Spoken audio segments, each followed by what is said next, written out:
Who would you say is the most successful investor on Shark Tank? Maybe Mark Cuban or Richard Branson? Well, there's no question that these two are the richest sharks, but they're not really successful investors, they're successful entrepreneurs.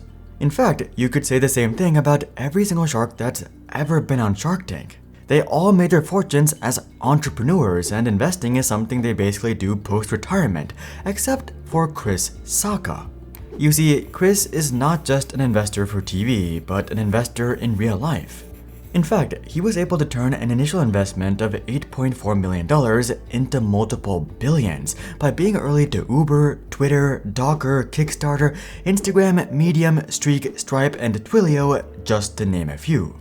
In fact, many VC veterans describe Chris's fund as the best performing VC fund of all time, which is not surprising given that Chris has generated an astronomical 250x return. In other words, for every $100,000 that Chris invested, he generated on average $25 million. But all of that only tells half the story. You see, Chris isn't just the most successful shark, but also the most successful Shark Tank contestant, because the initial investment wasn't even his own money, it was actually other people's money. Essentially, he convinced other sharks to give him a crap load of money so that he could go out and be a shark himself. AKA, Chris's entire career is playing both sides of Shark Tank, and he became a billionaire doing that.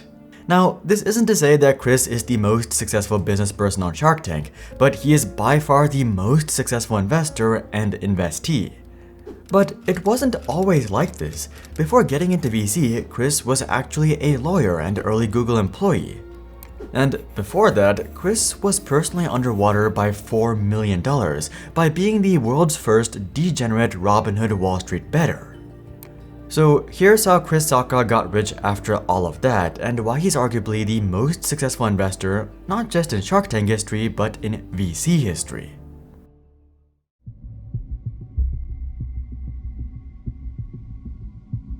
Taking a look back, Chris's story takes us back to May 12, 1975, to a suburb of Buffalo, New York called Lockport.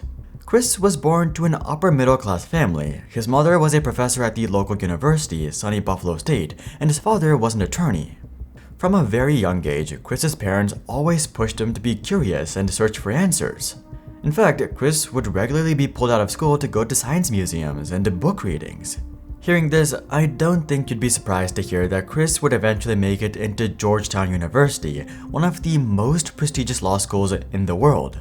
There, he would earn a bachelor's in foreign service and a law degree, graduating cum laude both times. But honestly, graduating was the least notable part about Chris's college journey. It seems that despite being led in this academic direction, Chris always had a calling for investing, and let's just say, he really leaned into that. If you follow the modern investing community, you're probably familiar with the infamous Reddit group, Wall Street Bets. These guys are the self-proclaimed degenerate investors behind investments like GameStop, AMC, and Dogecoin. Chris would have fit perfectly into this community because he was doing the exact same thing, just during the 1990s. You see, Chris didn't have any money, so he would start trading with this student loan money of $10,000 to $20,000. Already a pretty stupid idea, but Chris would turn up the risk 100x from there using margin trading. If you're not familiar with margin trading, it's when you borrow money from your brokerage to trade using your deposits as collateral. So essentially, Chris was borrowing money on borrowed money, but it gets even worse. You see, brokerages will only lend you so much margin for obvious reasons. They want to make sure that neither of you end up with losses that you can't afford. But this was in the 1990s and online brokerages were just starting to be built up, meaning that there were some loopholes in the code that calculated margin. Essentially, if you closed trades before they settled, which takes 3 days, you could bypass the margin requirement. Fun fact, Robinhood would have a similar glitch over 2 decades later. But anyway, Chris figured this out and he would soon start trading with millions of dollars worth of brokerage money, even though he personally only had 10 to 20 grand, which was also borrowed money. Looks like he was a pro at speculating with other people's money from day one. And it wasn't like Chris was investing in strong blue chip companies either. He was investing in speculative dog water, but this was during the peak of the dot-com bubble, so it seemed like Chris was a genius. He would turn about $300,000 worth of borrowed money into $12 million within just 18 months. He could have just cashed out right then and there and been set for the rest of his life, but just like any other Wall Street bets degen, Chris was always betting it all on bigger and bigger trades with margin, and eventually the music stopped playing. When the bubble burst, Chris would lose everything on just 2 stocks, and before he knew it, he owed his brokerage $4 million. This would have been a good time to throw in the towel and file for bankruptcy, but Chris didn't do that. He figured that filing for bankruptcy would make him unhireable as a lawyer. So instead, he negotiated the balance down to $2.125 million and embarked on likely one of the biggest repayment plans in retail investor history.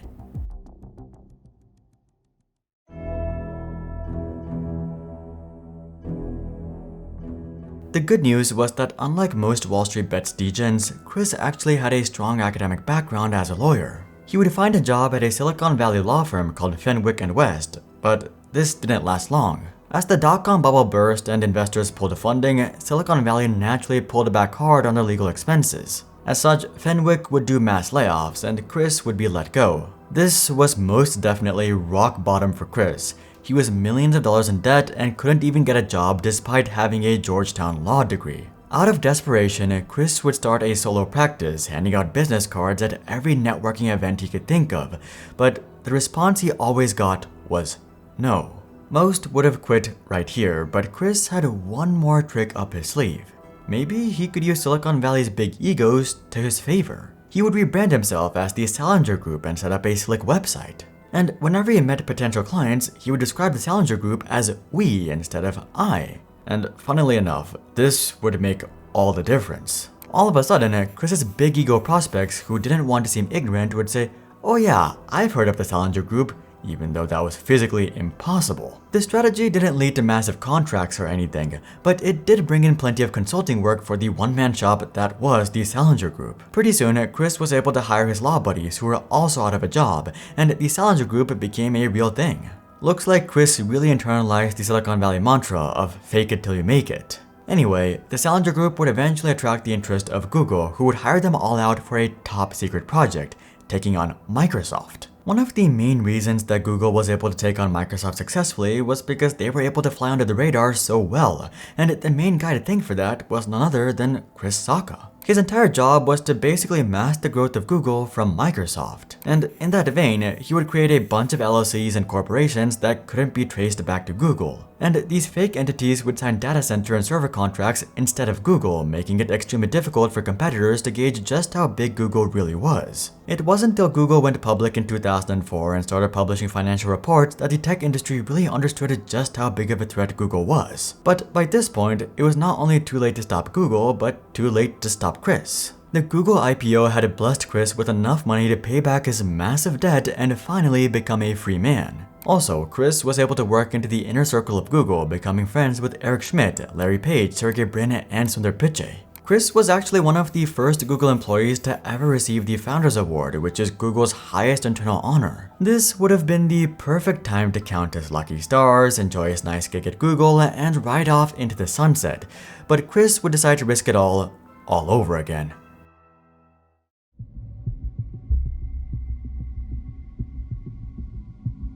Instead of storing away his Google winnings for safekeepings, Chris would decide to bet it on speculative startups, and one of his first bets was none other than Twitter. Chris was Twitter's 102nd user, and he would start off with a reasonable investment of $25,000 in 2006. Over the next several months, he would become friends with the Twitter co-founder Evan Williams, and he would basically become Twitter's investor mascot. He would work closely with the founding team and try his best to raise more funding for Twitter, but no one really took Twitter seriously, so Chris decided to take matters into his own hands. You might be thinking, maybe he used his legal expertise to structure some sort of 200 IQ funding scheme, or maybe he helped Twitter fake it till they made it just like he did with the Salinger Group. But Chris didn't do any of that. He actually had a much simpler solution. He would simply liquidate his entire fortune and bet it all on Twitter. I'm telling you, this guy's risk appetite is insane, and it doesn't even stop there. After betting his entire fortune on Twitter, he would quit his job at Google, the last note of stability that he still had, to pursue VC full-time. And keep in mind, it's not like he had any more money to invest anyway, given that he already bet it all on Twitter. So he had to find the money and the investments. The silver lining for Chris was his Google experience, which gave him a lot of connections both on the investor side and on the entrepreneur side. He would use these connections to raise $8.4 million in seed funding and establish Lowercase Capital in 2010. From there, Chris would go on to have one of the best tech investing runs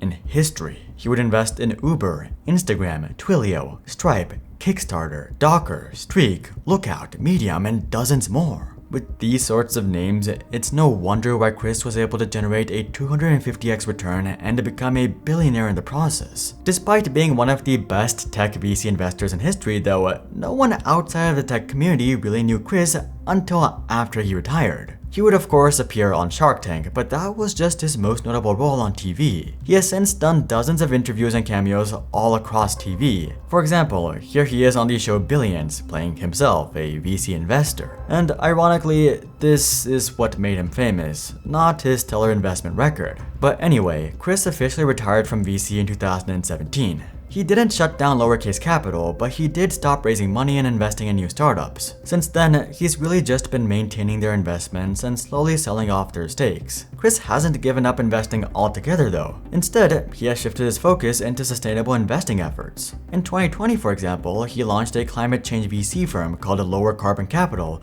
which does exactly what you would think. They invest in startups that are fighting climate change. Chris is also involved in a water charity that is looking to bring clean drinking water to every person in the world. And he's also signed the Giving Pledge, and with that, it seems that Chris's story has officially come full circle. From being in debt $4 million to being in a position to donate over $1 billion. That is the volatile story of Chris Sacca. If you're interested in deeper dives, interviews with insiders, and exclusive tech analysis, consider checking out our new free weekly newsletter. But until then, I'm Hari, and I'll see you guys on the next one.